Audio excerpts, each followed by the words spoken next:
vraies voix Sud Radio, 17h-19h, Philippe David, Cécile de Ménibus. Alors, on nous coupe le micro, dis donc. C'est de la censure. Dis donc. Oui.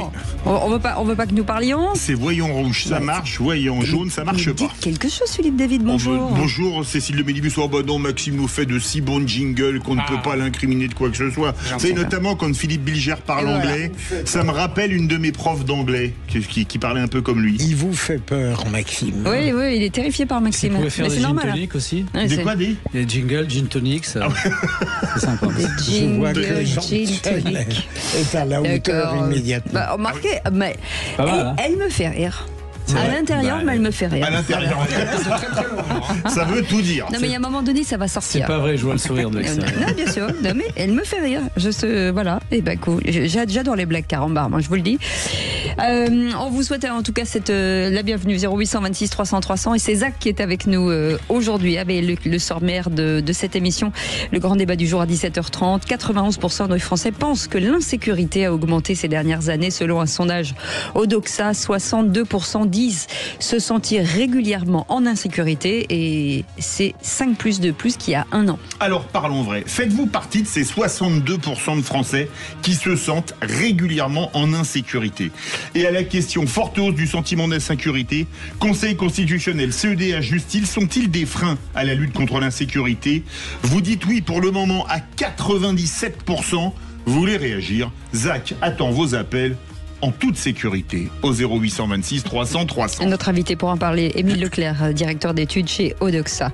Et puis le coup de projecteur des vraies voix à 18h30. Le maire LR de Cannes, David Lisnard, est formel. Emmanuel Macron doit prendre acte de son échec et démissionner. Dans Ouest France, le président de l'Association des maires de France réclame aussi une primaire de la droite et du centre. Alors parlons vrai, est-ce qu'une démission d'Emmanuel Macron suivie de législative serait la seule solution pour sortir le pays du blocage? Et à la demande de démission de Macron par David Lisnard, Macron a-t-il perdu toute crédibilité? Eh bien, même score, vous dites oui à 97%. Vous voulez réagir? Le 0826 300 300. Et c'est Bruno Cotresse qui sera notre invité, politologue, chercheur au CNRS et au CEVIPOF, le centre de recherche politique de Sciences Po. On vous souhaite la bienvenue. On est ensemble et avec joie et bonne humeur jusqu'à 19h. Les vraies voix Sud Radio. Entouré de Philippe Bilger aujourd'hui. Bonsoir mon cher Philippe. Bonsoir, Bienvenue. ma chère Cécile, mon cher Philippe, avec joie et bonne humeur. Exactement. Ou bonne humeur ou joie. L'inverse est aussi possible. Voilà. Jean-Michel Fauvergue est avec nous, ancien député et ancien patron du RAID. Bonsoir Jean-Michel. Bonsoir. Salut à vous, salut aux auditeurs, salut à tout le monde. Et on est ravis de retrouver Bérangère Dubu, chef d'entreprise et dirigeante du syndicat des courtiers en crédit, l'UIC. Bonsoir. Bonsoir à tous. Elle est toute bronzée. Ah oui. Elle est bronzée. Ça, c'est parce que je fais mon jardin. Ouais, c'est ça, c'est ça. En fait, vous travaillez à l'extérieur, en fait. C'est ça. Nous, Mais vous avez un bronzage de sport d'hiver, en fait. Parce que comme je suis écolo et que je suis contre la clim, moi, je fais mes dossiers dans le jardin. D'accord. C'est pour ça. Ça s'appelle du télétravail de jardin. Ouais. Exactement. Et je suis quelqu'un comme ça. Je crois qu'elle se moque un peu de nous. Oui. Allez, le 0826 300 300, c'est Frédéric qui nous appelle de Blagnac. Bonsoir Frédéric. Bonsoir Frédéric. Oui, bonsoir à tous, bonsoir. Comment ça va Frédéric? Bah écoutez, ça va très bien, du soleil dans la région toulousaine, du ciel bleu, donc tout va très bien, même si on a la clim et qu'on n'est pas spécialement écolo, on est bien au frais quand même. Allez, bing, ça commence là. Paf. Il distribue les claques, Oui. Frédéric. Et en parlant de claques, vous êtes un peu agacé par le temps perdu par ce conclave des retraites. Ah ben oui, comme disait Coluche, dans le ministère du temps perdu qui sert à rien, là on a eu une belle démonstration et surtout une démonstration de comment repousser son préavis de départ de 4 mois. Donc effectivement un conclave qui sert à rien puisqu'on savait que dès le départ, de toute façon, on n'allait pas arriver à des propositions qui allaient satisfaire tout le monde, notamment sur la pénibilité. Donc pourquoi attendre 4 mois? Pourquoi ne pas jouer carte sur table depuis le départ et du temps perdu avec encore une fois nos impôts, nos économies et tout ça ne sert, c'est une grande plaisanterie, ça sert à rien, quoi. Philippe Bilger. Je vais finir par être fatigué, mais non pas par notre auditeur, qui est très pertinent et qui répète des choses que beaucoup pensent, mais par une défense de François Bayrou, qui est implicitement attaqué, et par le conclave. Ça n'était pas une mauvaise idée, mais apparemment, il tourne au fiasco. Et le sort politique de François Bayrou, comme chef de gouvernement, est limité maintenant. Jean-Michel Fauvergue. Oui, on peut pas reprocher l'échec de ce conclave à Bayrou. On peut le reprocher à ceux qui étaient en conclave et qui essaient de discuter, qui ne sont pas mis d'accord. Ce qui prouve que sur l'âge des retraites, on n'y arrivera pas. Donc à un certain moment, il va falloir faire autre chose. Mais en même temps, ça met Bayrou dans une position d'éjection politique qui sera plus facile que l'éjection du Rafale où il était. Tu Rafale, oui. Au salon du Bourg. Heureusement que vous nous êtes très trompé de mots. Oui, parce que ça aurait pu être J'ai été bizarre. aujourd'hui à la journée de la CPME, donc la Confédération des petites et moyennes entreprises, qui était très intéressante, où on parlait de ça. Et on parlait, alors moi je dirige un syndicat professionnel, je dirige le syndicat des courtiers en crédit. Et justement, notre syndicat à nous n'est pas dans une opposition salarié-patronat, puisque nos salariés et nous-mêmes avons les mêmes besoins. Et c'était très intéressant de voir qu'aujourd'hui en France, les syndicats étaient tout le temps en opposition frontale, et on racontait une anecdote qui était que le patron de Michelin avait été accueilli en France par Martinez, qui lui avait dit « je ne vous aiderai pas », et que quand il est arrivé en Allemagne dans son usine, on lui a dit « comment vous aider ». Et donc je pense que l'échec, pour le coup, n'est pas l'échec de la méthode, c'est l'échec syndical en France, parce qu'on n'a pas de syndicat de branches, de syndicats collectifs, de projets communs, et qu'on reste dans le politique. C'est un échec politique, mais comme on le voit sur tous les sujets, en fait. Merci beaucoup, Frédéric. Vous restez avec nous. Vous êtes notre vraie voix du jour. Dans un instant, le réquisitoire du procureur. Alors, sur un magistrat qui s'est abandonné au pire. On va en parler dans quelques instants. Et Félix Mathieu sera avec nous dans un instant. À tout de suite. Sud Radio. Parlons vrai. Parlons vrai. Sud Radio. Parlons vrai. Sud Radio. Parlons vrai. Les vraies voix Sud Radio. 17h-19h. Philippe David, Cécile de Ménibus. Très grande conférence ici, débat sur le Cap d'Agde. Mais je suis parfaitement objectif puisque je n'y vais pas. Sur la Moi, j'ai des marques de bronzage, vous avez remarqué. Mais les marques de bronzage ne sont pas sur le corps, elles sont sur la tête. C'est ça qui nous fait peur. J'aimerais bien, 0826 300 300, si l'un de vous veut nous expliquer le naturisme. Voilà, moi ça me. Ça pourrait faire un sujet. Nudisme, le naturisme, voilà. Est-ce qu'il y a une différence d'ailleurs ? Il faudrait. Oui. Il faudrait venir dans le plus simple appareil pour montrer ce que ça donne. Après Me Too Much, les fantasmes de Philippe Bilger, publiés aux éditions... Non mais vous imaginez cette émission de radio en façon naturiste ou nudiste ? Moi je m'y verrais pas, mais j'accepterais que vous soyez... C'est étonnant, sur ces sujets-là, il me renvoie toujours la balle. Je vais vous avouer, par rapport à ce que vient de vous dire Philippe Bilger, je me sens discriminé. Oui. C'est vrai que, bon, moi, ce serait bizarre à côté de vous. Bon, peu importe. Félix Mathieu, qui ne veut pas faire de naturisme tout de suite. Je crois que je suis habillé, on peut le dire. C'est une première. A posteriori, oui. Enfin, vous avez un t-shirt couleur peau, donc c'est pour ça qu'on voit pas bien. Les 3 mots dans l'actu, sérieusement, dans un instant, Félix. Et les 3 mots, c'est motion, violation et réquisition. On va parler du PS qui dépose une motion de censure contre François Bayrou. François Bayrou qui lui s'accroche malgré l'échec de son conclave retraite, d'Israël et de l'Iran qui s'accusent mutuellement de violation du cessez-le-feu. Donald Trump s'agace contre les deux. Il dit même des gros mots, pour l'occasion. Et puis du parquet de la cour d'appel d'Alger qui réclame 10 ans de prison contre Boualem Sansal. C'est encore plus qu'en première instance. Mais on en parle dans quelques instants. Tout de suite, le réquisitoire. Les vraies voix Sud Radio, le réquisitoire du procureur, Philippe Bilger. Et votre réquisitoire concerne un de vos anciens collègues qui a fait quand même quelque chose de franchement pas bien avec une sextape. Il le conteste, bien sûr, et je n'ai rien qui me permette de connaître l'identité de ce magistrat. L'article a été relativement discret. Mais à la limite que pour se venger d'une séparation, un homme décide de diffuser les ébats intimes qu'il a eus avec cette femme, eh bien, ça n'est pas beau, c'est même franchement transgressif, mais de la part du commun des citoyens, je comprendrais que les élans du cœur ou les perversions du cœur dominent parfois les bienfaits de la morale. Mais ce qui m'intéresse là, dans le cas de ce magistrat, c'est de savoir si vous considérez que une telle transgression de la part d'un magistrat dans sa vie personnelle est plus grave que celle de n'importe quel citoyen, et si on n'a pas le droit en tant que magistrat d'avoir un comportement de cette nature. Jean-Michel Fauvergue. Moi, au départ, quand on parlait de ça, on en a parlé tout à l'heure, je croyais qu'il parlait de débats intimes. En fait, j'ai mis du temps à comprendre. Vous pouvez être sérieux? Des débats intimes. Bon, la première info, c'est que les magistrats ont des débats intimes, déjà. Ça, c'est déjà une bonne info, parce que ça permet de tout relativiser. Ensuite, je suis assez d'accord. Quand on a une certaine fonction, trêve de plaisanterie, oui, quand on a une certaine fonction, je pense que il y a des choses qui ne se font encore moins que les autres, et peut-être qu'il y a des circonstances aggravantes, non? Mais non, le revenge porn, c'est franchement scandaleux. Moi, je pense que déjà, il faut toujours rappeler que la personne qui n'a pas à avoir honte, que la personne est victime. Oui. On sait les dégâts que ça fait sur nos adolescents. Chaque année, les adolescents se suicident.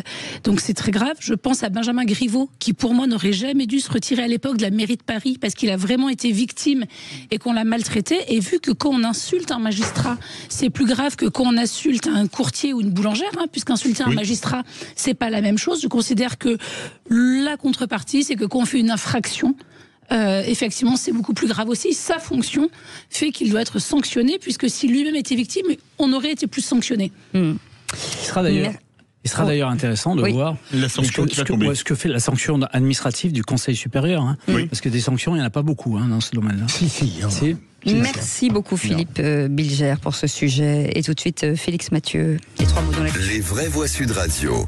3 mots dans l'actu, Félix, qui sont motion, violation et réquisition. François Bayrou s'accroche après l'échec de son conclave retraite. Il reçoit syndicats et patronats un par un pour tenter encore d'arracher un compromis. Le PS annonce une motion de censure contre lui. 2 pays qui ne savent plus ce qu'ils foutent. Donald Trump accuse Israël et l'Iran d'avoir tous deux violé le fragile cessez-le-feu. Israël qui dit s'être retenu de frapper plus fort suite à un coup de fil Netanyahou-Trump. Et puis le parquet réclame 10 ans de prison contre Boualem Sansal devant la cour d'appel d'Alger. C'est 2 fois plus que la peine prononcée par le tribunal de première instance. Les vraies voix Sud Radio. Il a convoqué la presse à l'aube, puis les syndicats et le patronat tout au long de la journée. François Bayrou ne s'avoue pas vaincu, malgré son conclave qui n'a pas pu déboucher sur un accord entre partenaires sociaux. Je ne peux pas accepter sans réagir qu'on se satisfasse d'échouer si près du but.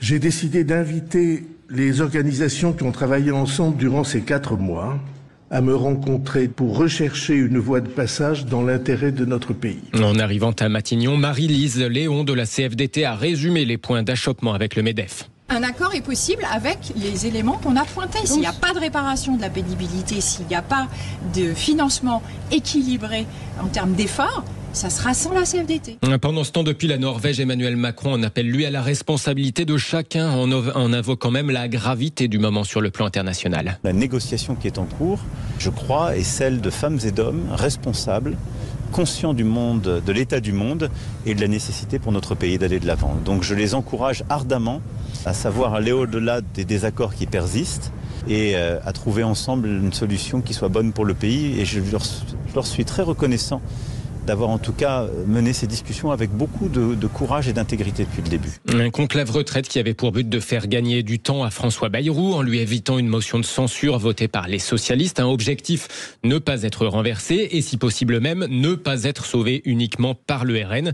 Si les socialistes s'étaient abstenus de voter une motion de censure, eh bien c'est loupé. Le président du groupe PS, Boris Vallaud, annonce même aujourd'hui, cet après-midi à l'Assemblée, présenter une motion de censure contre le gouvernement Bayrou. Monsieur le Premier ministre, ma question était simple. Le Parlement aura-t-il le dernier mot, y compris sur la mesure d'âge et sur l'équilibre de notre système des retraites? Vous ne m'avez pas répondu cette semaine comme vous y avez déjà dit non la semaine dernière.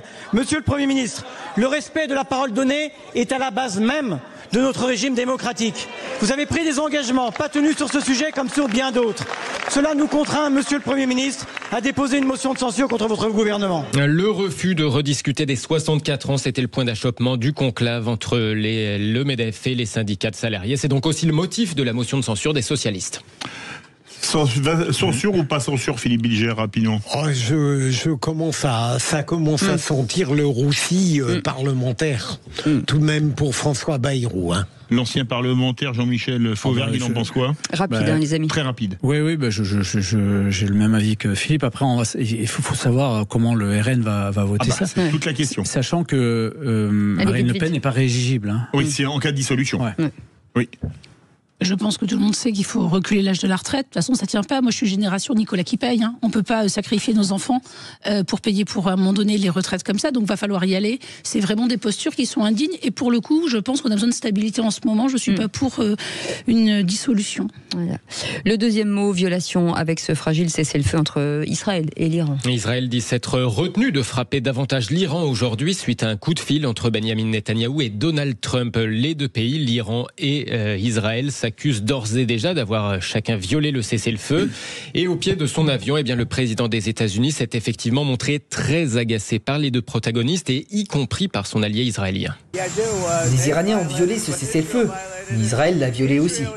Dès que nous avons conclu l'accord, Israël a réagi en larguant une quantité de bombes que je n'avais jamais vue auparavant. La plus grande quantité que nous n'ayons jamais vue. Je ne suis pas satisfait d'Israël. Vous savez, quand je dis d'accord, vous avez 12 heures, vous ne pouvez pas sortir dès la première heure et larguer tout ce que vous avez sur eux. Mais je suis vraiment mécontent. Si Israël sort ce matin à cause d'une roquette qui n'a pas atterri, qui a été tirée, peut-être par erreur, qui n'a pas atterri. Nous avons essentiellement deux pays qui se battent depuis si longtemps et si durement qu'ils ne savent plus ce qu'ils foutent. Vous comprenez ça ?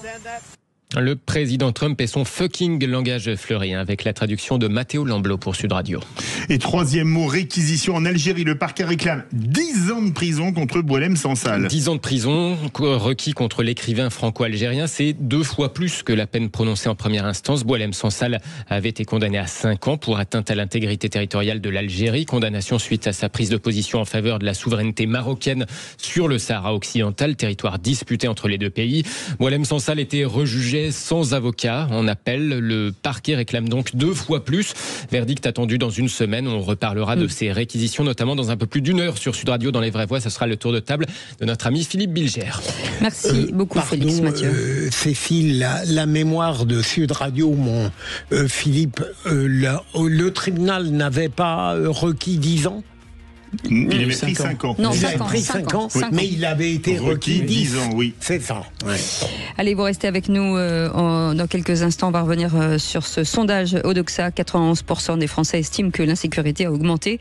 62% se disent en tout cas se sentir régulièrement en danger selon ce même sondage. Alors faites-vous partie, parlons vrai, de ces 62% de Français qui se sentent régulièrement en insécurité selon ce sondage Odoxa pour Figaro et Groupe Goron. Il y a cette question, forte hausse du sentiment d'insécurité, Conseil constitutionnel, CEDH, justice, sont-ils des freins à la lutte contre l'insécurité ?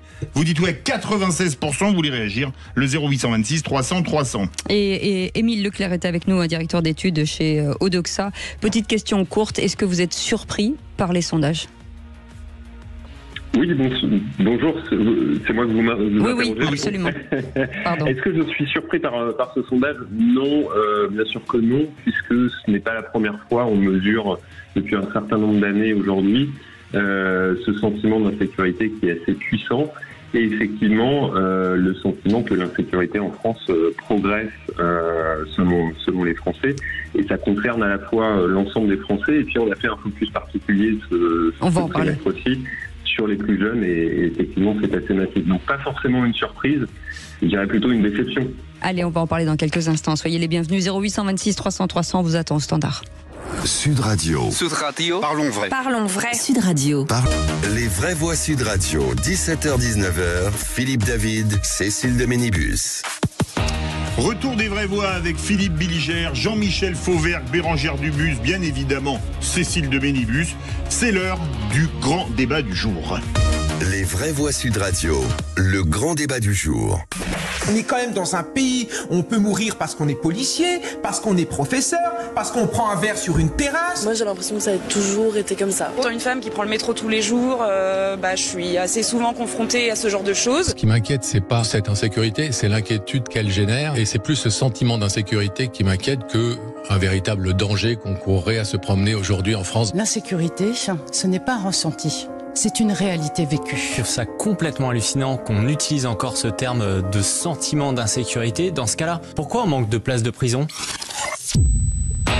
Vous êtes donc 91% à penser que l'insécurité a augmenté ces dernières années selon ce sondage Odoxa. 62% d'entre vous se disent régulièrement en insécurité et c'est 5 points de plus qu'il y a un an. Alors parlons vrai, est-ce que ce sondage Odoxa pour Figaro et Groupe Goron permet de sortir du déni de certains sur l'insécurité? À cette question, forte hausse du sentiment d'insécurité, Conseil constitutionnel, CEDH, justice sont-ils des freins à la lutte contre l'insécurité? Vous dites oui à 96%. Vous voulez réagir? Zach et les vraies voix attendent vos appels au 0826 300 300. Bonjour Émile Leclerc, vous êtes directeur d'études chez Odoxa. Merci d'avoir accepté notre invitation.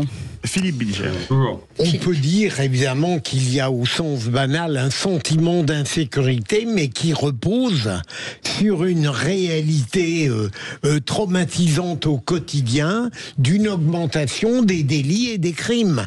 L'insécurité augmente. Alors, est-ce qu'on peut dire que les instances que vous avez citées dans votre question sont des freins à la lutte contre l'insécurité? Je ne le dirais pas comme ça, mais ce que je constate tout de même, c'est qu'il y a une sorte de parallélisme absurde entre les structures juridictionnelles, quelles qu'elles soient, qui sont appuyées sur un état de droit totalement abstrait et déconnecté d'une réalité nationale, et évidemment l'augmentation de l'insécurité, délits et crimes qui préoccupent la population et dont ces instances ne semblent pas se préoccuper. Meilleur exemple, la récente décision du Conseil constitutionnel pour les mineurs délinquants. Jean-Michel Fauvergue, qui en connaît un rayon en termes d'insécurité comme ancien patron du RAID. Oui, alors sur le sentiment d'insécurité d'abord, il y a deux assertions à ce mot-là. Le sentiment d'insécurité, ça peut passer comme ouais, vous croyez être en insécurité, en fait, vous exagérez, etc. Ça, c'est la mauvaise interprétation et celle qui est rejetée par un certain nombre de politiques qui se défendent de ça. La deuxième chose, c'est l'insécurité réelle produit un sentiment d'insécurité, le sentiment de la peur. Et c'est de ça qu'on parle. Et aujourd'hui, effectivement, je pense qu'il y a un certain nombre de magistrats, en particulier le Conseil constitutionnel en sabrant totalement la dernière loi Attal sur l'insécurité des jeunes et sur les quelques réponses qu'il y avait à cette insécurité-là. Il prouve qu'il est complètement hors sol, qu'il n'écoute pas les Français, que les juges peuvent se permettre à un certain moment de détricoter le travail des parlementaires qui, eux, ont été élus par la population et qui sont les représentants de la population. Bérangère Dubuc.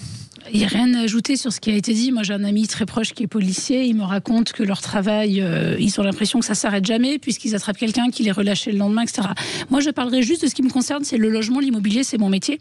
Et en fait, on sait aussi que la métropolisation, c'est-à-dire concentrer les gens, ça crée de l'insécurité, c'est prouvé. Donc aujourd'hui, ces villes, Paris, Lyon, Marseille, Grenoble, où on veut plus de maisons individuelles, où on veut plus étendre la ville, ça crée de l'insécurité. Je rajouterai, vous savez que la ZFE, j'ai vraiment combattu les ZFE, parce que les transports en commun, zones à faible émission, qui interdisaient les voitures dans les centres-villes, parce que les transports en commun sont des lieux d'agression pour les femmes. Ma fille de 16 ans, je veux pas qu'elle rentre en transport commun quand il fait nuit, et moi-même à 4h du matin, je veux rentrer en voiture. Donc on peut aussi aller plus loin que la Cour de justice, etc. Mais est-ce que les politiques qu'on a sur la circulation, éteindre l'éclairage public la nuit pour des économies d'énergie, c'est dangereux pour les femmes. Donc toutes les politiques, moi je le vois à Montpellier. C'est même dangereux à tous les niveaux, et parce que moi j'avais les stats quand je travaillais en éclairage public. Si on éteint, il y a plus de cambriolage, d'agression, et pas seulement de femmes. Moi je le vois à Montpellier. Et de gens qui chutent. C'est ça aussi. Je le vois à Montpellier où l'insécurité explose avec notre maire actuelle. On a le même problème à Montpellier comme dans toutes les villes tenues par la gauche. Là c'est Delafosse à Montpellier, mais c'est Lyon, c'est Grenoble, c'est pareil. Où les décisions en matière d'urbanisme aggravent encore l'insécurité. Donc le problème est vraiment idéologique et politique. Il est à tous les pour moi il est à tous les niveaux. Nous sommes en compagnie d'Émile Leclerc, directeur d'études chez Odoxa. Les chiffres sont quand même durs. 91% des Français pensent que l'insécurité a augmenté ces dernières années. 62% pensent que leur sécurité est mal assurée. On a l'impression qu'on est face à un mur face auquel on ne sait pas quoi faire. Oui, effectivement, je rebondirai rapidement sur ce qui vient d'être dit. Effectivement, il y a deux choses. On parle souvent du sentiment d'insécurité qui correspond peu ou prou à la question qu'on pose dans notre enquête. Vous arrive-t-il de vous sentir en insécurité? Et effectivement, on a 62% des Français qui nous disent ressentir ce sentiment que ce soit souvent ou de temps en temps. Mais on a aussi posé la question sur du concret. Est-ce que sur le territoire français, on a déjà été victime de harcèlement, de cambriolage, d'agression physique, etc., etc. Et là, il y a un certain parallélisme puisque 61% des Français nous disent en avoir été victimes. Première chose. Et deuxième chose sur laquelle je voulais réagir, effectivement, quand vous parlez de métropolisation, quand on interroge les Français sur les endroits dans lesquels ils se sentent le plus en insécurité, ce qui arrive en tête, c'est les quartiers sensibles, les transports publics arrivent en deuxième position et les grandes villes, de manière générale, arrivent en troisième position. Donc effectivement, il y a ce sentiment général qui correspond au-delà du sentiment, puisque ça peut être à la fois du sentiment et puis de l'insécurité concrète quand on a été victime d'un acte, que ce soit d'un cambriolage, d'une agression ou parfois même d'un certain harcèlement dans la rue. Allez, on passe au 0826 300 300. Un petit mot avec Frédéric qui nous appelle de Blagnac. Frédéric, votre avis sur ce sujet ?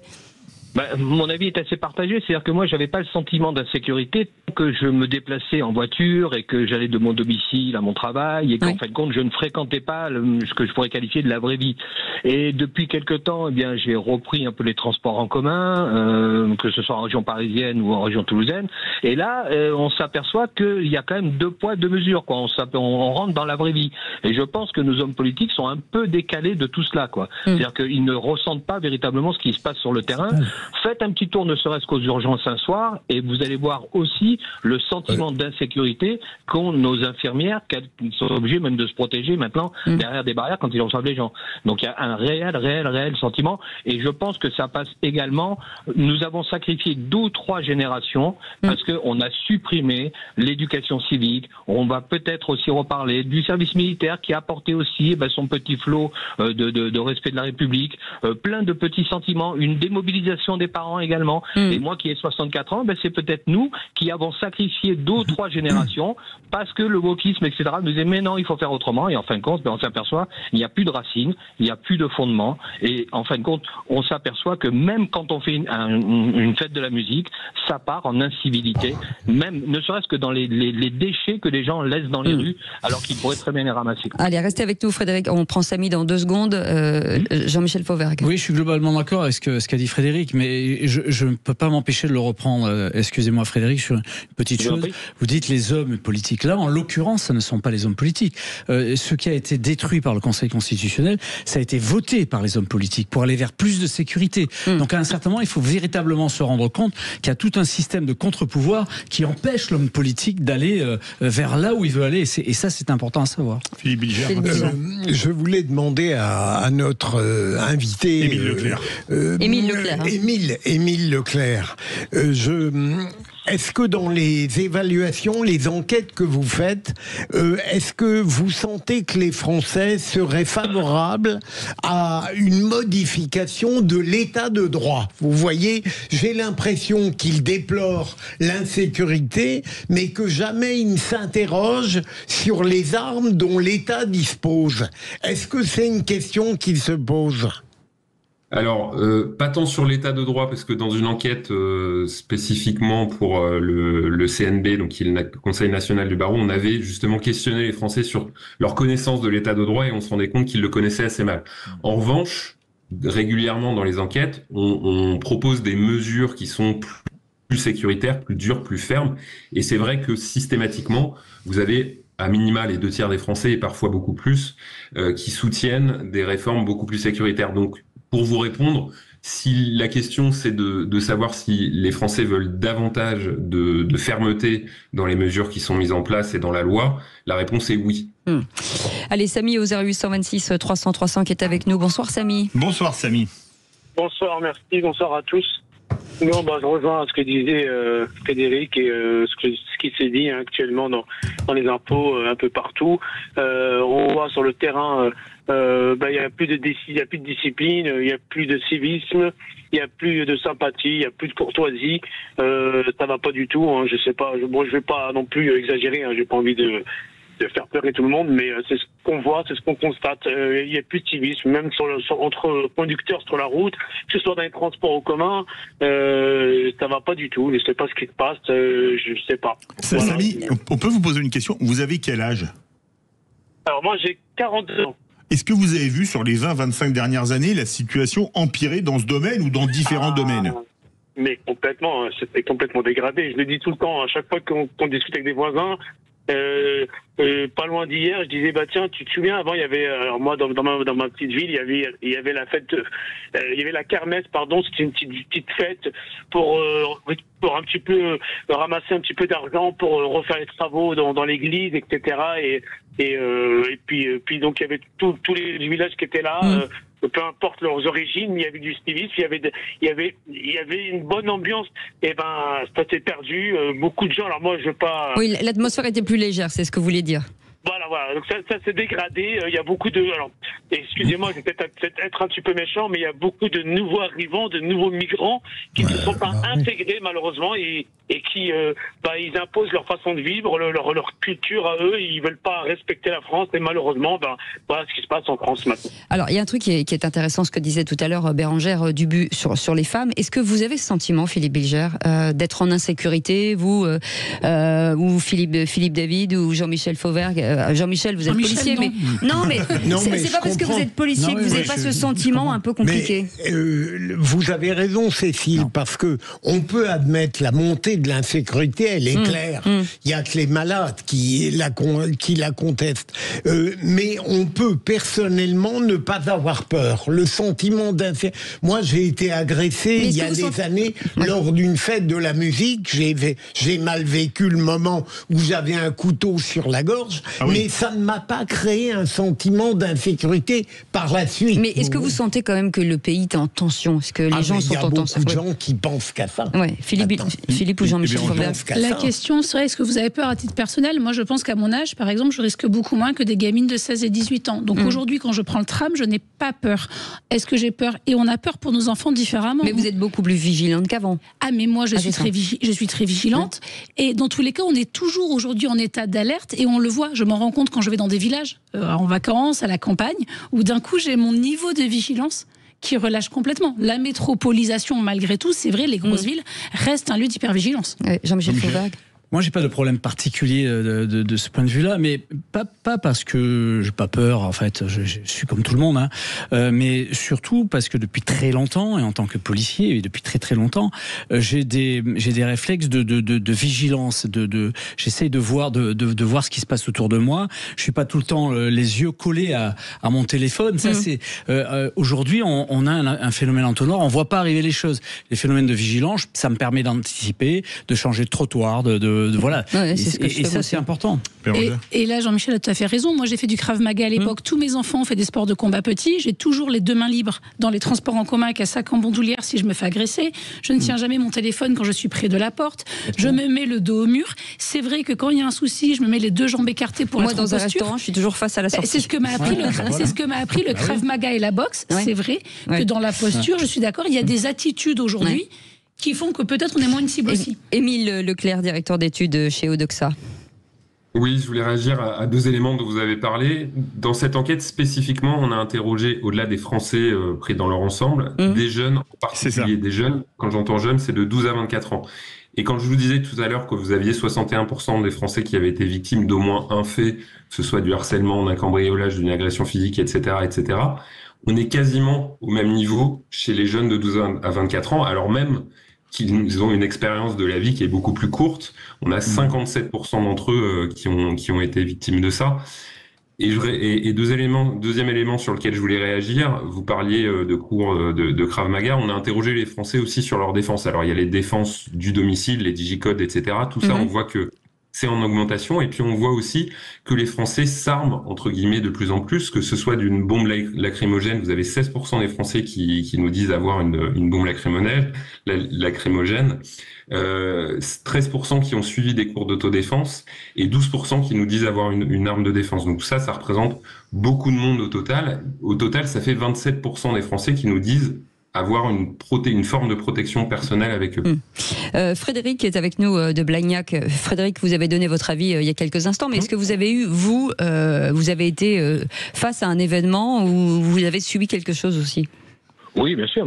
Lorsque j'habitais notamment dans le sud-est à Marseille, bien sûr, que ce soit que vol à la portière ou ou agression physique, mais ça s'est vraiment dégradé. Notre ami Philippe David, on a à peu près des mêmes générations. Lorsqu'on était gamin, on faisait des bêtises, même en cyclomoteur, mais un agent de police nous arrêtait, on s'arrêtait, on s'excusait. Et maintenant, c'est plus possible. Je veux dire que, voilà. Ah ben maintenant, on fonce sur le policier et c'est 100 € ou 150 € d'amende si vous le renversez, comme à Strasbourg. Voilà, on faisait des bêtises dans un bus ou autre, le chauffeur nous disputait, on se remettait d'équerre. Et aujourd'hui, au contraire, on l'agresse. Donc il y a vraiment, depuis quelques années, une augmentation d'incivilité. Il y a plus de limites, il y a plus de respect, il y a plus de limites. Est-ce que ce sont les réseaux sociaux ou autres? Mais il y a plus de limites. Jean-Michel Fauvergue, il y a aussi une recrudescence du nombre d'abonnements à des stands de tir. On sent que ça s'accélère aussi, ça. Oui, cette pseudo-psychose qui n'en est pas une, qui est un vrai sentiment de... Alors non pas d'insécurité, moi je dirais un sentiment de peur. Ce sentiment de peur, effectivement... Les homejacking, enfin tout ça. Ça pousse un certain nombre de personnes à faire un certain nombre de choses, à être prêts, à être aware, comme disait... Jean-Claude Van Damme. Si jamais il arrive quelque chose, alors effectivement les clubs de tir, les clubs de self-défense, le Krav Maga, d'autres sports de combat ou autre chose, ou tout simplement essayer d'être éveillé, de voir ce qui se passe autour, de pas être concentré uniquement sur son portable. Il y a beaucoup. Je dis ça parce qu'il y a beaucoup d'agressions soit pour voler les portables, soit parce qu'on est concentré sur le portable et qu'on voit pas ce qui se passe autour.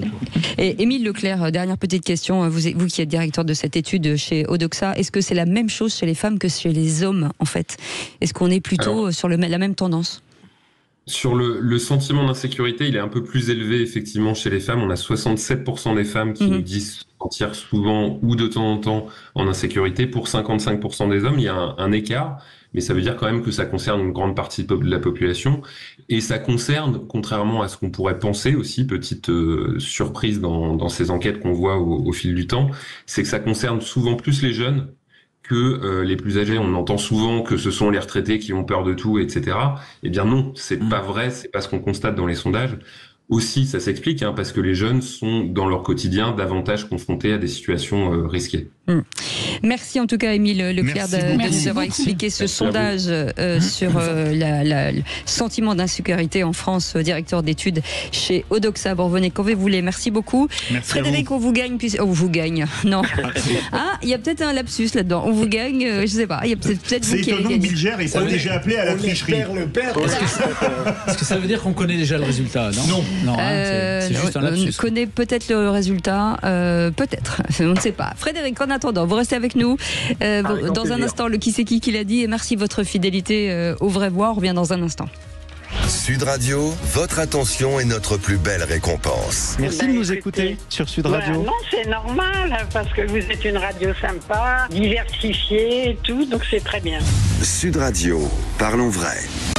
Les Vraies Voix Sud Radio, 17h-19h, Philippe David, Cécile de Ménibus.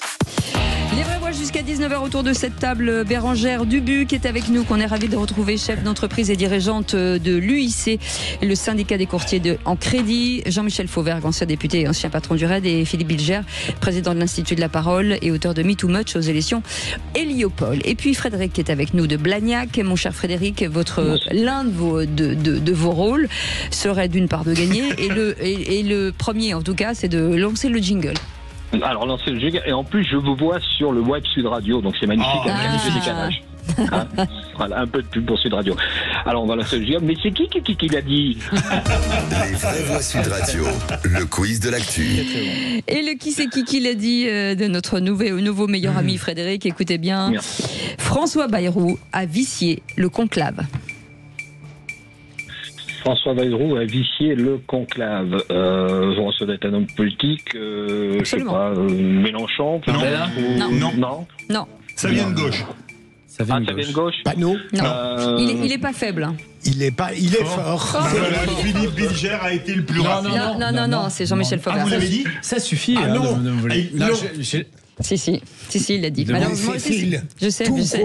Philippe, non, mais tout Coco et Filia. D'habitude, si Cécile vous donne tous les points, elle me le donne à moi aujourd'hui, c'est que ça doit être bon. C'est Jean-Michel qui a été le plus rapide. Je suis comme Jean-Michel, je suis assermenté. J'ai entendu les deux, mais il écrivait FORT, arrêtez. Non, FOR. Question, qui c'est qui l'a dit, mon cher Philippe? Qui c'est qui l'a dit sur Gaza? nous avons l'obligation de traiter les injustices et le malheur du monde. Frédéric.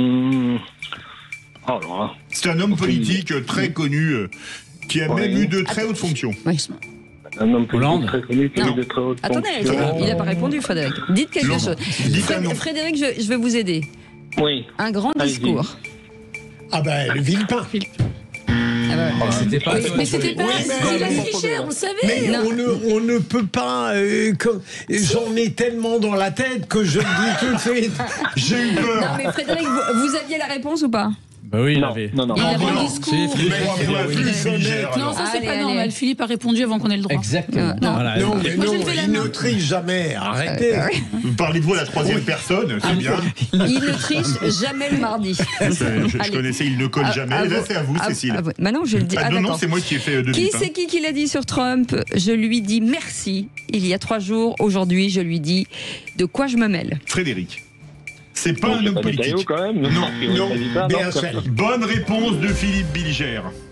Ah, mais il est pas mort, BHL. Et là, on me dit pas, il a triché là?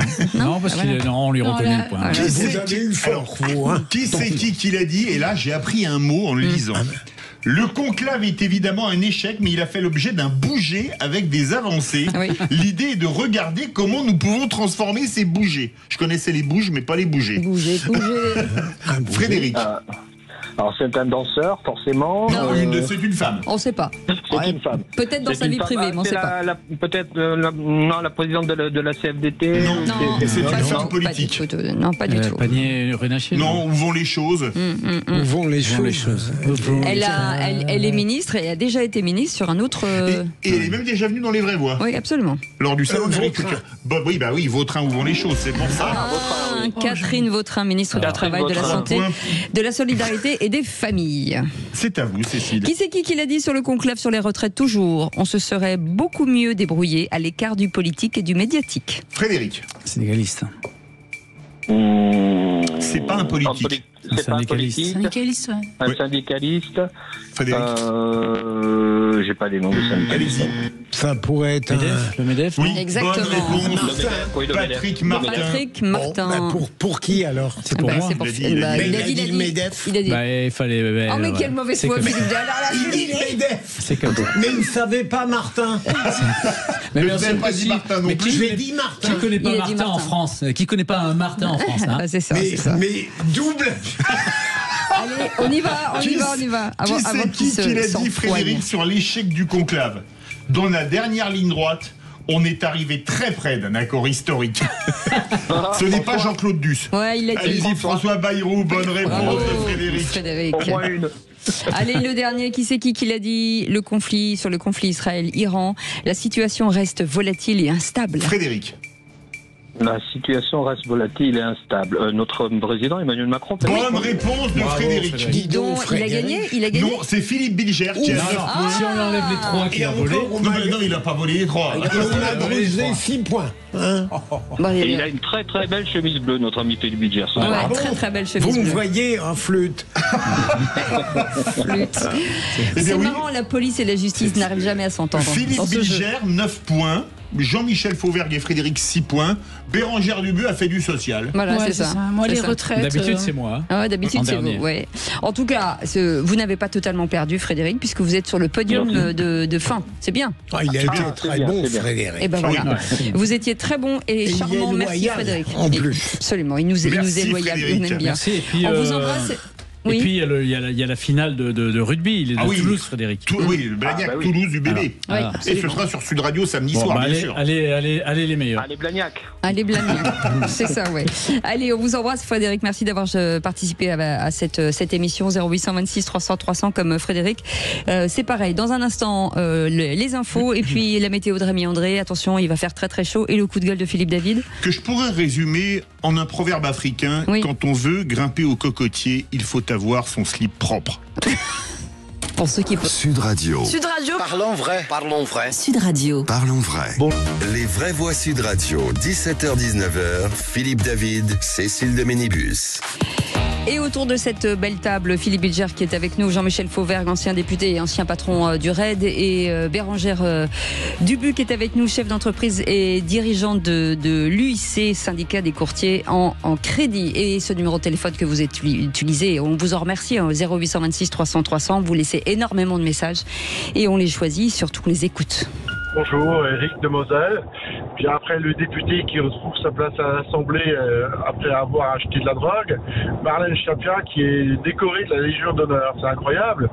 Il semblait pourtant qu'elle était soupçonnée de détournement de fonds avec le fonds Marianne, justement. Il manque quand même à peu près 2,5 voire 3 millions d'euros. Bah, où sont-ils passés? Et ben pourtant on la décore. C'est quand même incroyable. Le monde à l'envers de la Macronie. Merci. Philippe Bilger. C'est vrai, mais moi j'ai mes têtes finalement et je sens que je reproche aux autres le 2 poids, 2 mesures, mais je crains de l'avoir moi-même. J'ai un fait pour Marlène Schiappa. Certes, elle a fait l'objet d'une enquête, mais je me demande si ça n'a pas été classé. Et même si ça ne l'est pas, si on est tellement exigeant sur les politiques au point de vue de la morale, je crains qu'il n'y en ait plus un seul qui ait la Légion d'honneur. Hein. Jean-Michel Fauvergue. Oui, mais on vient l'enlever à l'ancien président de la République, à Nicolas Sarkozy. Oui, mais là, donc peut-être prendre les précautions de ne pas décorer les gens qui sont effectivement, en examen. Et effectivement, il faut voir si c'est classé ou non. Mais il a pas tort, notre auditeur. Il y a un espèce de ras-le-bol de tout ça. Il a tort quand il dit la Macronie, parce qu'elle est fille, c'est pas du tout de la Macronie, hein, donc le vendeur de stupes. Mais il a pas tort. Mais c'est quelque chose consommateur de stupes, hein, pas vendeur. Un consommateur de stupes. Qui en a acheté un mineur. Qui a acheté un mineur, ça c'est important. Et effectivement, donc il y a une problématique générale, et la plupart des gens honnêtes ne comprennent pas ça. Quoi. Pour l'instant, il y a une enquête, elle n'a pas été déclarée coupable. J'en parlerai tout à l'heure, moi, mais effectivement, il y a un côté fin de règne. Ils savent que c'est terminé, donc on décore les copains, il y a quelque chose qui ne va pas. Pour le coup, je trouve qu'il n'y a pas de décence là-dedans. Marlène Schiappa n'a pas à avoir la Légion d'honneur, ça n'a aucun sens. Mais je vais dire un mot pour rebondir sur ce qu'a dit Jean-Michel Fauvergue. On a retiré sa Légion d'honneur à Sarkozy. Je me rappelle que Jacques Chirac a été condamné, lui on ne lui avait pas retiré. Alors je me pose la question, pourquoi Alain Juppé a été condamné, je crois qu'il doit avoir la Légion d'honneur comme ancien Premier ministre et membre du Conseil constitutionnel, on ne lui a pas retiré non plus. Donc je me pose des questions sur le 2 poids 2 mesures. C'est ce qu'on appelle de la géométrie variable. Absolument. Et Jacques Chirac, il a plus une multitude de places et de boulevards à son nom. Oui. Très bien. Et un qui pourrait avoir une rue à son nom, c'est Philippe David. Oh, quand même pas. D'accord. Pourquoi pas? Je comprends même pas de son vivant. Pas une rue, une impasse. Moi, je la proposerais. Hein. Merci. Allez, eh bien, Philippe. écoutez, oui, je vais râler parce que les donneurs de leçons commencent vraiment à me fatiguer, mais alors épais, à me briser, menu. Comme disait un de mes profs de maths, à me courir sur le haricot. Voilà, tout de suite. Sud Radio. Sud Radio. Parlons vrai. Parlons vrai. Sud Radio. Les vraies voix Sud Radio, 17h-19h, Philippe David, Cécile de Ménibus. Et soyez les bienvenus, quel bonheur de vous accueillir tous les jours dans cette belle maison. Il y a de la place autour de la table, hein. Vous pouvez venir quand vous voulez. D'ailleurs, si vous voulez venir nous faire des petits coucous, vous pouvez. Oui, hein. avec grand plaisir, vous êtes les bienvenus. Prendrez des photos de Philippe David. Et de Philippe Bilger, qui vous montrera ses muscles. Si vous voulez des vraies voix par les auditeurs, c'est très bien. Non, mais si vous voulez approcher Philippe David, c'est facile, hein. Vous venez avec un saucisson. Comme ça. Mais même 2. Oui. 2 saucissons. Parce que un, c'est pour moi, minimum. Alors, le saucisson de droite, Jean-Michel Fauvergue est avec nous, ancien député et ancien patron du RAID. À gauche, c'est Philippe Bilger, président de l'Institut de la Parole et auteur de Me Too Much aux éditions Héliopole et la fleur de cette émission. Oh, merci. Bérangère, j'allais dire Cécile de Ménibus. Mais disons, ça va, je m'autoproclame. Vous aussi, Cécile, vous êtes une fleur. Non, il y a une fraîche et une fanée. C'est différent. En fleur, les mecs, c'est des lardons et les autres, ce sont des fleurs, c'est ça. Non, mais moi, j'adore le saucisson. Les filles les plus belles, les garçons à la poubelle. Et au centre, il y a du lard, c'est génial. Moi, j'adore le lard. J'adore le lard. Voilà, j'adore cette phrase. Moi, j'adore le lard. Voilà. Le lard. Voilà. Le lard. Là, vous adorez l'art et le lard. Les deux. Il aime l'art et le cochon. Voilà, c'est ça. On va y aller quand vous voulez, hein, tout de suite, parce qu'il y a un monsieur qui veut râler à la porte et il peut pas. Il s'appelle Philippe David. Les vraies voix Sud Radio. Comme d'habitude, je vais remettre le clocher au milieu du village, un village qui s'appelle Biarritz, magnifique station balnéaire de la côte basque. Pourquoi Biarritz? Parce que le voyage qu'a effectué le Premier ministre François Bayrou me semble, vu la situation actuelle de la France et les leçons de morale écologique de son camp politique, surréaliste. En effet, jeudi dernier, le Premier ministre a fait un aller-retour en jet privé Falcon 900 entre Villacoublay en banlieue parisienne et Biarritz. 2 heures de vol pour y faire un discours de 27 minutes TTC sur les énergies renouvelables en général et la géothermie en particulier. Commençons tout d'abord par le coût, alors qu'on parle de plus en plus d'un risque de mise sous tutelle de la France par le FMI. 1 heure de Falcon 900 de l'ETEC était chiffrée par l'État à 3 998 € en 2015. Un chiffre qui n'a pas baissé depuis. On peut donc miser sur une facture de minimum 10 000 €, ce qui fait très cher la minute de discours. Un discours sur les énergies renouvelables, alors que le vol a été effectué avec un avion qui, d'après le site Compare Private Planes, représente 355 000 nautiques pour 2,15 tonnes de CO2 produits rien que pour l'aller. Heureusement qu'hier, Gabriel Attal vilipendait sur son compte X l'axe anti-écologie composé du RN et de LR qui se serait formé à l'Assemblée nationale avant d'écrire « Mon groupe parlementaire, Ensemble pour la République, est celui de l'écologie et il le restera ». Ce serait bien qu'il en glisse 2 mots au groupe Modem. On pense également à Agnès Pannier-Runacher qui n'avait pas de mots assez durs contre les députés ayant voté la fin des ZFE. On pourrait lui proposer un problème de physique d'actualité en cette période de baccalauréat. Sachant qu'un Falcon 900 génère 4,3 tonnes de CO2 pour un aller-retour Paris-Biarritz, combien d'années faut-il à Marcel Duponce, micard de Montauban, qui travaille à Toulouse, où il n'a pas les moyens de se loger, pour produire la même quantité de CO2 avec sa 206 diesel qu'il n'a pas les moyens de changer? Vous avez 2 heures. On comprend mieux la colère des gueux, pour citer le titre du dernier livre d'Alexandre Jardin, une colère sourde mais de plus en plus forte et ô combien justifiée par les comportements des donneurs de leçons. Sur François Bayrou, vous avez totalement raison. J'accepte de mettre une petite pierre critique dans son jardin. Mais pour le reste, quel talent vous avez. Vous auriez été un très grand polémiste. Vous pouvez me calculer le taux de CO2? Non. Je suis tombée amoureuse de ce coup de gueule. Je vous découvre différemment aujourd'hui, tout est juste, mais vous savez, il y a une règle. On va dire que l'empreinte carbone des hommes politiques, en général, est inversement proportionnelle à leur espèce de morale affichée. Mais c'est pareil en local. On a un maire à Montpellier, Mickaël Delafosse, qui est contre la ZFE et qui part en Chine. On a Julie Fraîche qui veut interdire les voitures, mais qui a un SUV. Astrid Pannier-Runacher, Agnès, dont la seule chose qu'elle a dit juste dernièrement, c'est de dire qu'un enfant qui naît en 2025 aura 75 ans en 2100. Et j'ai été émue de te dire, pour une fois, elle disait pas une bêtise. Mais elle n'habite pas, elle, dans du collectif, comme elle veut qu'on habite tout, mais elle est en maison individuelle. Il y a une espèce d'hypocrisie qui est insupportable. Et le pire, ils font ça avec notre argent. Donc forcément, la colère qu'il y a actuellement, elle n'est pas possible. Merci de l'avoir rappelé. Bérangère est née fâchée, sachez-le. Sur certains trucs. On ne peut pas interdire aux femmes politiques de bouger, Thomas. Mais non, mais Jean-Michel Fauvel. Un bouger, comme on dit. Un bouger, comme dirait Catherine Vautrin. Non, mais je pense que l'intérêt, c'est de bien choisir son avion d'assaut. Très très belle boîte. Avion d'assaut, oui. Le Falcon, on s'en extrait plus rapidement que du Rafale. Ça, c'est pas joli. Pas de grossophobie. Ça, c'est pas beau. Mais là, ce serait un mirage. Voilà. Allez, les amis, merci beaucoup, Philippe David. Tout de suite, l'info en plus avec Félix Mathieu. Les vraies voix Sud Radio. Et un sujet qui devrait vous intéresser, MaPrimeRénov' est suspendue depuis hier soir et ça inquiète les professionnels de l'immobilier et on comprend. Oui, depuis 5 ans maintenant, MaPrimeRénov', c'est la machine à rénover des logements, une aide financière pour faire isoler sa maison, dire adieu aux passoires thermiques dans lesquelles il fait très froid, très humide l'hiver, puis très chaud dès que l'été arrive. Sauf que, le dispositif serait victime de fraude ou de tentative de fraude. Il était aussi victime tout simplement de son succès.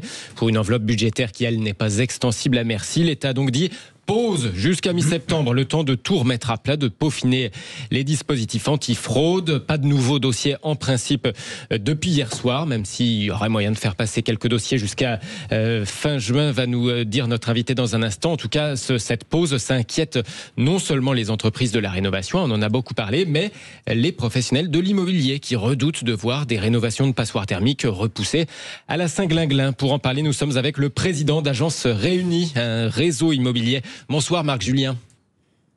Oui, bonsoir, vous allez bien? Merci d'être avec nous, très bien, très bien. Bon, ça vous inquiète un peu, donc si j'ai bien compris, cette pause sur MaPrimeRénov'. Pourtant, vous nous dites que les conditions pour bénéficier de MaPrimeRénov' avaient déjà été durcies depuis le 1er janvier pour éviter, a priori, les fraudes.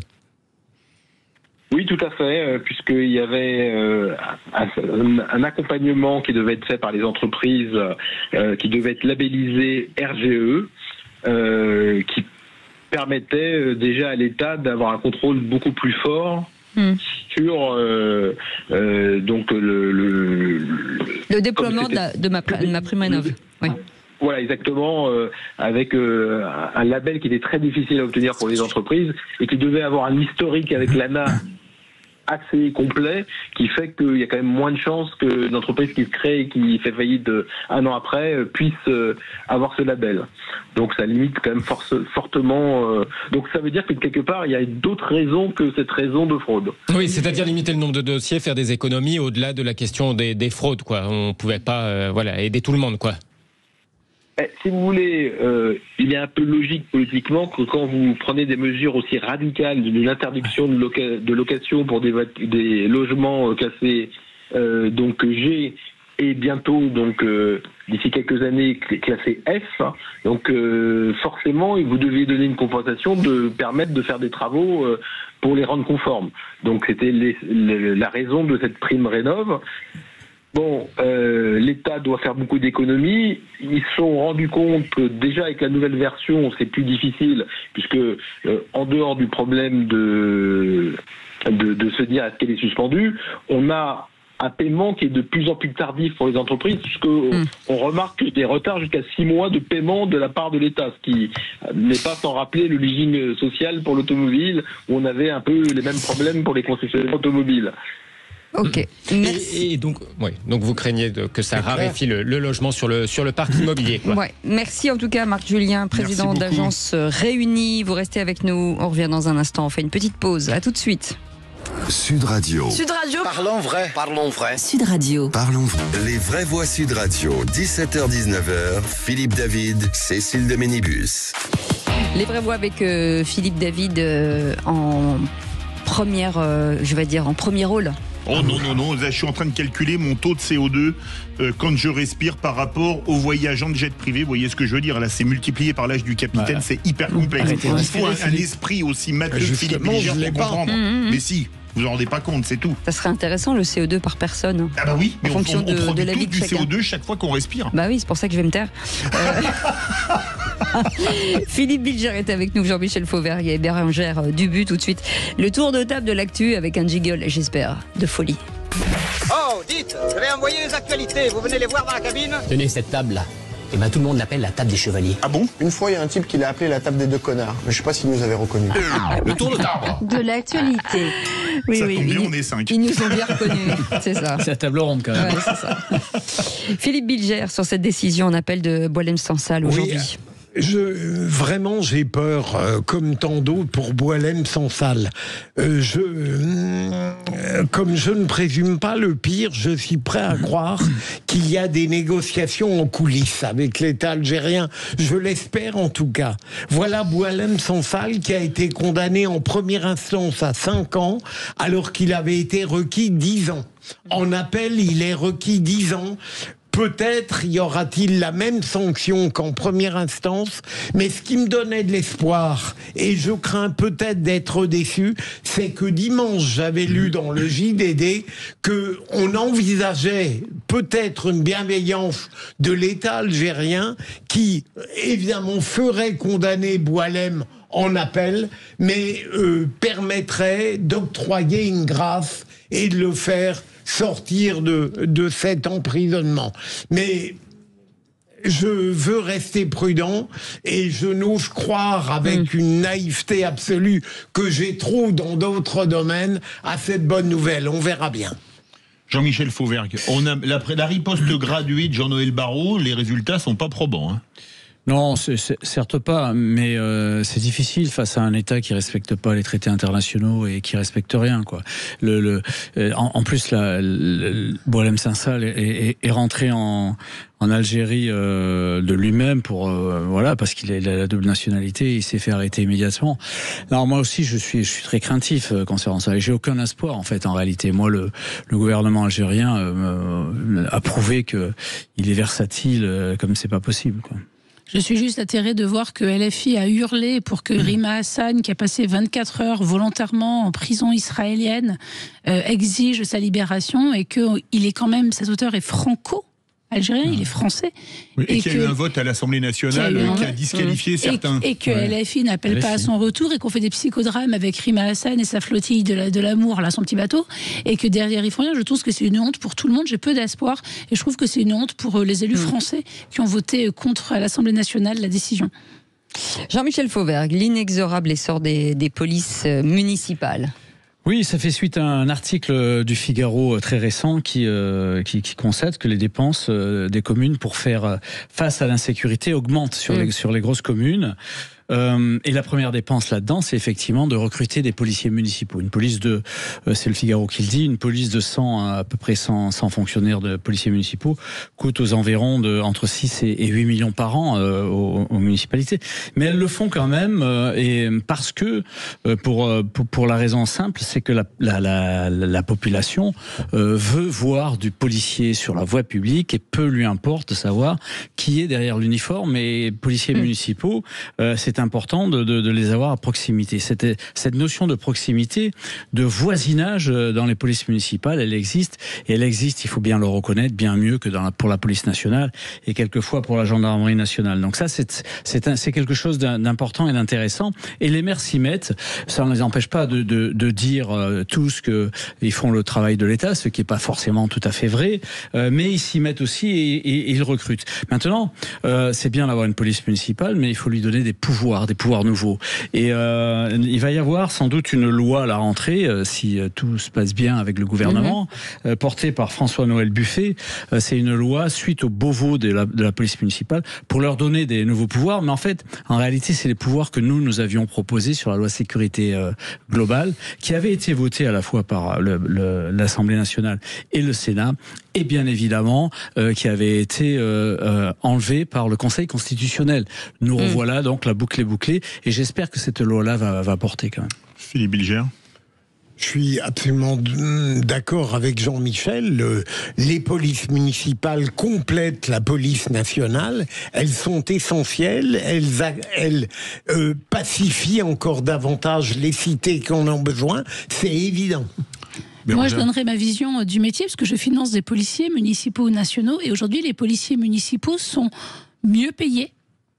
Alors, à grade, mieux payés quand ils rentrent, souvent conditions beaucoup plus confortables de travail, et qu'il y a vraiment, je trouve, une dichotomie entre les conditions des policiers en police nationale et des policiers municipaux. J'étais très surprise qu'ils ont des meilleures conditions de travail avec des meilleurs salaires. Dans les villes balnéaires, nous à Montpellier, la Grande Motte, etc., les policiers sont essentiels, les municipaux, ils ont des conditions très agréables. Je ne sais pas ce que vous en pensez. Si, c'est exact, vous avez tout à fait raison. Quand j'ai été député, on a fait une enquête là-dessus avec Alice Toureau, qui était députée de la Drôme. Effectivement, c'était déjà à l'époque comme ça, et c'est important. Il faut savoir que les policiers municipaux, de manière générale, tirent beaucoup plus que les policiers nationaux. Je parle des policiers, évidemment, de la sécurité publique. Par contre, pour le coup, leur salaire, en fait, est fait aussi de primes. Oui. Et il faudrait une revalorisation totale de leur grille indiciaire, parce que pour le coup, à la retraite, ils touchent pas grand-chose. Donc, ça aussi, c'est en discussion dans le Beauvau des polices municipales. Allez, Bérengère Dubu, le retour triomphant d'Andy Kerbrat. C'est ça. Donc vous savez que Andy Kerbrat, qui est député à LFI, a été condamné pour avoir acheté de la drogue à un mineur avec ses frais parlementaires. Voilà, cette simple phrase. Il est donc retourné à l'Assemblée nationale cette semaine sous les vivas, les applaudissements et les encouragements de son groupe, qui le félicite pour son courage de revenir, et lui-même explique que le vrai problème, c'est que la drogue est un tabou. Alors j'ai envie de lui dire non, Andy. Ce qui est un tabou, c'est les fuites urinaires, c'est dire qu'on est échangé, ou peut-être même les hémorroïdes. Ça, c'est tabou, on n'ose pas le dire aux gens. La drogue, c'est pas tabou. La drogue, c'est illégal. Donc on ne le dit pas parce qu'on sait que si on le dit, on va en prison. Aujourd'hui, j'ai un vrai problème quand même. Parce qu'un tabou, c'est un interdit moral qui est intériorisé. La drogue, c'est quelque chose qui était illégal. Et son problème, il est multiforme. Ça me pose beaucoup de problèmes. J'ai un problème en droit du travail. Parce que moi, un salarié qui prend de la drogue sur son lieu de travail avec de l'argent de l'entreprise, il est licencié pour faute grave, voire pour faute lourde. Or, l'élu revient tranquillement à l'Assemblée. Derrière, j'ai un problème toujours de droit du travail. Il faudrait que la sécurité sociale s'en occupe, parce qu'il a été payé à 100% pendant son arrêt maladie, là où un salarié ne l'est pas payé, mais qu'il a pu voter par procuration. Donc quand on est en arrêt de travail, on n'a pas le droit de travailler. Donc il était en arrêt, il était chez lui, mais il était payé. Il y a plein de choses qui ne vont pas. Derrière, on peut se poser la question des votes qu'il a fait sous influence. Quelle est ta liberté de voter quand tu es sous l'emprise de drogue, que ce soit de l'alcool, comme on parle des députés qui boivent, ou de ça? Pendant qu'il était en arrêt, il a voté contre des amendements sur la loi pour lutter contre les narcotrafiquants. C'est quand même osé qu'on sait ce qu'il a fait et pourquoi. Il y a la question des frais de mandat, où il dit qu'il a remboursé toute la drogue qu'il a achetée. Mais sauf que 6 mois derrière, j'achète de la drogue avec l'argent de ma boîte, je peux vous dire que les impôts, les services publics, l'URSSAF et tout le monde ne me dira pas « Madame Dubu, vous avez remboursé, c'est pas très grave ». Je pense que je perdrai mon droit d'exercer. Et puis derrière, moi, il y a la question du mineur. Et il a acheté de la drogue à ce mineur. Tout le monde dit un mineur. C'est qui ce mineur? Il fait quoi? Il est où? Est-ce que lui est victime d'un trafic? L'argent qu'Andy Carba a donné, il a donné de notre argent, de nous contribuables. On revient à Nicolas qui paye, mais c'est moi, Bérangère qui paye, c'est Cécile, c'est Philippe. Il a donné à des trafiquants qui, avec, font quoi ces trafiquants? En fait, ces trafiquants, ils achètent des armes, c'est eux qui poignardent nos gamins, etc. Je conclurai, vous parlez de la police, c'est un ami à moi, Clément, qui est policier, et qui, cette année, en début d'année, est allé constater le décès d'un gamin de 2005, qui a l'âge de nos enfants, d'une overdose de kétamine. Oui, c'est notamment une épicure à la kétamine le week-end dernier. C'est ce qu'il a pris, Andy Carba. Il y a un petit 2005, il n'avait pas 20 ans, le gamin, et mon ami Clément est allé constater son décès. La drogue, ça tue nos enfants, ça tue des gens, ça brise des familles, c'est Pierre Palmade. Donc en fait, c'est pas un tabou.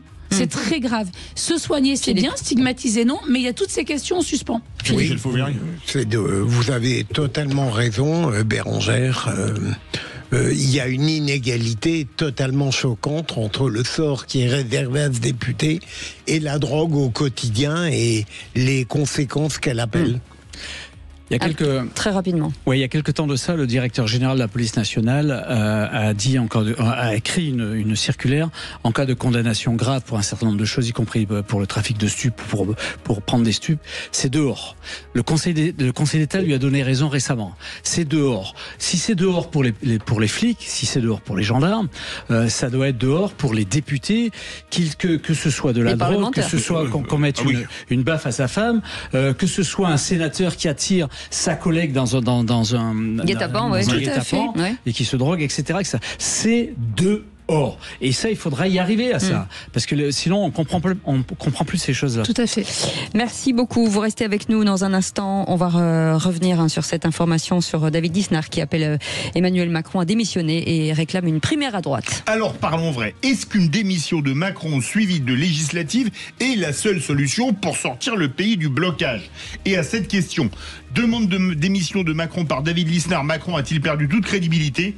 Vous dites oui à 97%, vous voulez réagir, le 0826 300 300. Et on retrouve dans un instant Bruno Cotresse, politologue, chercheur au CNRS et au CEVIPOF, le centre de recherche politique de Sciences Po. On revient tout de suite. On fait une pause. Sud Radio, c'est vous qui donnez le ton. Merci pour vos émissions et continuez comme ça parce que vous êtes formidables, tous. Sud Radio, parlons vrai. Donc, les vraies voix Sud Radio, 17h-19h, Philippe David, Cécile de Ménibus. Et puisqu'ils ont été gentils, nous avons décidé de garder officiellement Bérangère Dubu, chef d'entreprise et dirigeante de l'UIC, le syndicat des courtiers en crédit, et Jean-Michel Fauvergue, ancien député et ancien patron du RAID, et Philippe Bilger. Après, on va vous garder à vue, parce que je vous garde à vue, là, justement. Président de l'Institut de la Parole et auteur de Me Too Much aux éditions Héliopole. Tout de suite, le coup de projecteur des vraies voix.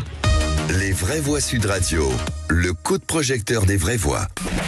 Pour sortir de l'impasse dans laquelle a placé le pays le président de la République, eh bien il ne reste qu'une solution. Nous demandons maintenant à Emmanuel Macron de s'en aller. Moi je ne demande pas la démission d'Emmanuel Macron. Si le président de la République accepte de comprendre que tout est bloqué et que le but dans la vie c'est pas de se maintenir au pouvoir au détriment de l'intérêt du pays, il démissionne. La démission du président de la République, c'est un peu la solution de facilité. On se dit, on change la personne qui est à la tête et tout ira mieux. Je pense que c'est absolument faux. Et enfin, le mandat que vous m'avez démocratiquement confié est un mandat de 5 ans. Et je l'exercerai pleinement jusqu'à son terme. Et le maire de Cannes, LR, David Lisnard, est donc formel. Emmanuel Macron doit prendre acte de son échec et démissionner. Dans Ouest France, le président de l'Association des maires de France réclame aussi une primaire de la droite et du centre. Alors parlons vrai, est-ce que Emmanuel Macron peut tenir encore 22 mois si la situation politique restait la même, voire si elle empirait? Et à la question, demande de démission de Macron par David Lisnard, Macron a-t-il perdu toute crédibilité? Vous dites oui à 97%, vous voulez réagir, le 0826 300 300. Et Bruno Cotresse est avec nous, politologue et chercheur au CNRS et au CEVIPOF, qui est le centre de recherche politique de Sciences Po. Bonsoir Bruno Cotresse, merci d'avoir accepté cette invitation. Philippe Bilger. J'ai le droit de faire un pari pas plus stupide qu'un autre. Oui. Emmanuel Macron restera jusqu'en 2027. Deuxième élément, c'est étonnant de la part de David Lisnard, même évidemment si je ne surestime pas son envie de voir Emmanuel Macron jusqu'au bout si celui-ci était obligé de partir. Mais ce qui me paraît important dans la déclaration de David Lisnard, d'ailleurs vous l'avez dit, c'est le fait ce qui concerne les Républicains et le rappel qu'il tient absolument à une primaire de la droite et du centre en 2027. C'est une pierre jetée dans le jardin de Laurent Wauquiez et qui peut faire plaisir naturellement à son allié d'aujourd'hui, Bruno Retailleau. Jean-Michel Fauvergue. Oui, ce qu'a dit Philippe est tout à fait exact. Moi, je suis surpris par ce que dit David Lisnard, parce que qui est président de l'AMF, faut le rappeler. Hein. Et qui des maires de France, et qui a de belles propositions. Et moi, j'aime bien ce qu'il dit. Mais là, je suis assez surpris parce que il veut que le président se retire pour pouvoir faire des élections. Il veut pas que le président se retire parce qu'il a échoué, etc. Et dans l'échec qu'il vise, en fait, en réalité, il liste tout un tas de choses qui se passent depuis des décennies. Donc, on peut pas toute la faute ne revient pas à Emmanuel Macron. Mais Lisnard veut qu'il se retire pour pouvoir faire des élections présidentielles. Plusieurs choses. D'abord, la droite, elle est pas prête pour ça. Il demande des primaires, mais bon, personne n'est prêt pour ça. La deuxième chose, c'est que ça veut pas dire parce qu'on aura un nouveau président qu'il aura une majorité. Il faut faire attention à ça. Je suis pas persuadé que on reviendra au système d'avant où un président élu aspirera à une majorité maintenant qu'on a tâté de cette espèce de majorité relative proportionnelle. Donc ça c'est extrêmement dangereux. Et puis surtout, s'il se retirait, Macron, s'il démissionnait, demain le nouveau président, au bout de je sais pas moi, de 2 ans, alors que les choses n'iraient pas, on lui demanderait, il y aurait un précédent, on lui demanderait de démissionner aussi, et ça en serait fini de la Ve République. Je pense que la force des institutions mérite que le président actuel demeure et qu'on trouve d'autres solutions. Bérangère Dubuc. Moi, je suis optimiste, je suis toujours optimiste. Je suis en colère, comme dit Cécile, et optimiste. Je suis en colère ou je sais pas dans quel sens. En même temps, il y a des municipales qui arrivent. Moi, j'ai toujours dit que c'est par la base, c'est par nos maires, c'est par nos élus de terrain que ça allait remonter, qu'on allait bien repartir. On va faire nos municipales. Sauf qu'il y en a 2500 qui ont jeté l'éponge. Oui. Mais oui, mais il va falloir réserver. C'est pas grave. Hein, sur 36 000 communes, c'est pas grave du tout. Je me dis, on va repartir. Après, il y aura encore... Après, il y aura possiblement des législatives, à nouveau. Cette fois-ci, avec peut-être une nouvelle énergie due aux municipales. Oui. Il faudra après les municipales. Et on va peut-être repartir. Moi, la dernière dissolution surprise d'Emmanuel Macron, j'étais heureuse pensant que ça irait mieux. On se retrouve avec des gens comme Delogu et tous les analphabètes de la France insoumise. Je suis désespérée. C'est mon point de vue personnel, ça n'engage que moi. Mais je suis désespérée. Donc je pense, faisons attention. On sait ce qu'on a. Faisons attention à ce qu'on pourrait avoir en nous précipitant. Bruno Cotresse qui est avec nous, politologue, chercheur au CNRS et au CEVIPOF, le centre de recherche politique de Sciences Po. De toute façon, en matière de démission, Bruno Cotresse, on sait que c'est plié puisque Emmanuel Macron l'a dit à de nombreuses reprises. En revanche, sur lui, aujourd'hui, sur la classe politique, sur Emmanuel Macron, donc on tape dessus, ce qui est normal puisque c'est l'opposition. Mais comment est-ce que le macronisme aujourd'hui peut encore survivre à ça ? Oui, c'est compliqué de survivre au macronisme parce que le macronisme, ça aurait été très très très fortement corrélé, totalement identifié à Emmanuel Macron lui-même. Et d'ailleurs, on voit qu'il n'y a pas beaucoup dans son propre camp qui se revendiquent au fond comme les héritiers du macronisme explicitement. Certains disent qu'il faudra retenir un certain nombre de bonnes idées qu'avait fait Emmanuel Macron, mais aucun aujourd'hui ne se présente clairement comme l'héritier d'Emmanuel Macron. Donc survivre au macronisme, ça sera sans doute compliqué. Par contre, je rejoins ce qui a été dit juste avant. Ça ne veut pas dire que 2027, ça revient à une vie politique comme avant. D'abord pour une raison forte, la tripartition ou les trois pôles de la vie politique qui sont durablement ancrés. Si on a une élection présidentielle dans 4 mois, comme le souhaite David Lisnard, eh ben, les rapports de force électoraux seront à peu près les mêmes qu'aujourd'hui. On retrouvera un Rassemblement national sans doute à un niveau élevé, une gauche à la fois divisée mais qui a un réflexe d'unité, et puis un centre droit. Et c'est d'ailleurs une des grandes difficultés de la proposition de David Lisnard, qui est le nombre de candidats très important et qui ne sont pas d'ailleurs forcément d'accord entre eux pour participer à une primaire. Je rappelle qu'Édouard Philippe a très explicitement dit que ça se ferait sans lui. Philippe Bilger. Bruno, comment voyez-vous je dirais le futur de ce qui aujourd'hui est encore un petit peu le macronisme?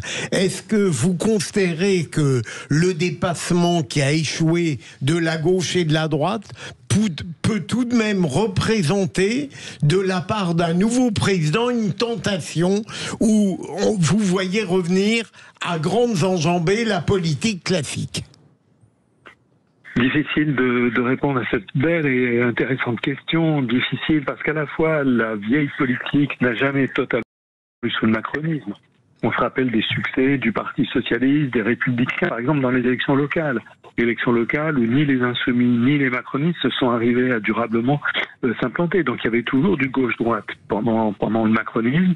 Et il y aura sans doute, après la sortie du tableau politique d'Emmanuel Macron, il y aura sans doute toujours des éléments du macronisme. Je pense que premier point, il n'y aura pas un coup d'ardoise magique et qui éliminera comme si rien ne s'était passé. Beaucoup seront quand même durablement marqués qu'on a élu en 2017 un président de 39 ans qui n'avait pas de mandat avant et qui a essayé un dépassement effectivement avec toutes les limites du sujet. Certains voudront sans doute s'inscrire un peu, on aura peut-être le même sujet qu'après le giscardisme. Vous voyez, à la fois Giscard disparaît du tableau en 1981, mais le rêve giscardien de 2 Français sur 3, on le voit aujourd'hui tenter de revivre après François Bayrou, par exemple, qui rêve au fond de réunir les idées du centre-gauche et du centre-droit dans son gouvernement. En cas de motion de censure réussie contre François Bayrou, qu'est-ce que ça peut générer derrière? Il reprend son droit de dissolution dans 14 jours. Ce serait envisageable ou pas? Eh ben, à nouveau, une situation de grande confusion. Vous savez, s'il y avait de nouvelles élections législatives, d'abord, l'ensemble des électeurs commenceraient à trouver que la situation est de plus en plus confuse. Imaginons qu'Emmanuel Macron perde à nouveau ses élections législatives. Alors là, la question de David Lisnard, sans doute, serait reprise dans le pays. On verrait à nouveau beaucoup de débats sur est-ce que Macron doit démissionner, comme on l'a eu après les législatives de 2024. Mais globalement, on retrouverait à peu près les mêmes rapports de force aujourd'hui, y compris s'il y avait une dose de proportionnelle qui soit introduite. On prend la direction de Auxerre. Bonsoir Gérald qui nous appelle au 0826 300 300. Bonsoir Gérald. Bonsoir mes chers amis, comment allez-vous? Très bien, merci. Bienvenue chez nous. Bienvenue chez nous, qu'est-ce que vous en pensez? Moi ce que j'en pense c'est que ça fait très longtemps qu'il est plus crédible. Très honnêtement, moi je l'appelle Pinocchio, c'est clair. C'est quelqu'un pour moi qui tient pas du tout la route au niveau déjà ses prestations, ses interventions. Il y a de moins en moins de personnes qui écoutent, faut être clair. Il dépense de l'argent à tort et à travers. Bon là je fais très vite, c'est très court. On est endetté jusqu'au cou grâce à ce monsieur. On n'est plus du tout en sécurité. Il y a plus grand chose qui tient la route en France. Et grâce à lui, je dirais entre guillemets, faire ce qu'il a fait depuis 7 ans, un peu plus de 7 ans maintenant, il va continuer encore pendant 2 ans comme ça. Très honnêtement. Un peu plus de 8 ans, parce qu'il est arrivé au pouvoir en mai 2017. On est à 8 ans et 1 mois. Et 2 jours et 12 heures et 22 minutes. D'accord. Okay. Vous voyez, Gérald, ça passe vite finalement. Encore 30 secondes, tiens. Ben voilà, donc bon, moi je suis pas du tout satisfait de président. Franchement, j'en peux plus et je crois que je suis pas le seul. Hein. Ouais, restez avec nous, Gérald. Jean-Michel Fauvergue. J'entends ce qui est dit et mettre la responsabilité sur les hommes et les femmes politiques et sur Macron en particulier. Pourquoi pas? Mais c'est rapidement rejeter aussi notre propre responsabilité parce que c'est nous qui avons voté aussi. Et je signale que Emmanuel Macron a été élu 2 fois et pour 5 ans. Et les gens savaient dès le départ en votant. Est-ce qu'il a été élu ou est-ce qu'on n'a pas voté contre sa challenger? Non, mais ça, c'est Jean-Michel, peu importe. Même si on a élu quelqu'un 2 fois, on peut aussi dire qu'on est déçu du résultat. Bien sûr, bien évidemment. Non, mais je ne nie pas en cause sa légitimité. Je ne nie pas ce droit-là. Mais je veux dire qu'on a tous des responsabilités dans ce domaine-là, et il ne faut pas qu'on rejette totalement et tout le temps les responsabilités sur les hommes et sur les femmes politiques, quels qu'ils soient. La population française doit aussi prendre sa part de responsabilité en ce domaine-là. Mais moi, je voudrais poser une question à Bruno, si c'était possible. Allez-y. Je voudrais savoir si il n'estime pas que c'est Emmanuel Macron lui-même qui a cassé l'outil en ne préparant pas l'avenir, et en particulier, il y avait quelqu'un qui se faufilait qui s'appelle Gabriel Attal. Est-ce que le macronisme et le centrisme n'a pas été cassé à ce moment-là? Oui, sans doute que c'est l'une des grandes difficultés au fond de l'avenir du macronisme. Hein. Emmanuel Macron n'a jamais donné de signe clair qu'il voulait lui-même avoir ce qu'on appelle un héritier, mais au-delà de ça, effectivement, et même de la mésentente en fin de mandat de Gabriel Attal à Matignon, et surtout autour de la dissolution, dont Emmanuel Macron n'avait pas tenu au courant. Hein. Gabriel Attal, je pense qu'il y a un problème de fond plus important sur l'avenir du macronisme et la difficulté que se perpétue le projet macroniste. Il n'y a jamais eu de corpus idéologique. On n'a pas un texte de référence ou un ensemble de textes de référence, malgré la richesse, souvent des discours d'Emmanuel Macron. Il en a beaucoup prononcé. Ce sont souvent des discours très riches en contenu.